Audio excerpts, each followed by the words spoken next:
గాంధీ గారి కలల కన్నా గ్రామ స్వరాజ్యం. గడపల్లకొచ్చారు గదరా గవర్నమెంట్ ఆఫీసు వాళ్ళు, అడిగి ఆరోగ్యమే తెలుసుకుండ్రు ఇంటికొచ్చి డాక్టర్ను. శిథిలంగా ఉన్నోరు బాడి మరి అయ్యింది రావది గుడి, గుడి గంట కొట్టకుండా పేదోడి బతుకు వెలిగిపోతుంది గదరా, బతుకు మార్చింది జగనన్నరా.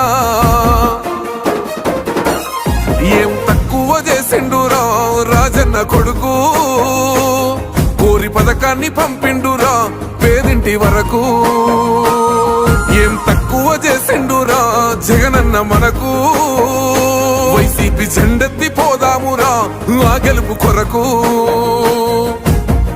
ఎన్ని జలములంటా నువ్వే రావాలి, ఎవరు వద్దు మాకు, నువ్వు ఉంట మనకు మాకు ఎవరు ఎందుకు, ఏం చేయడానికి ఏం వద్దు, ఏమొద్దయ్యా నువ్వే కావాలా.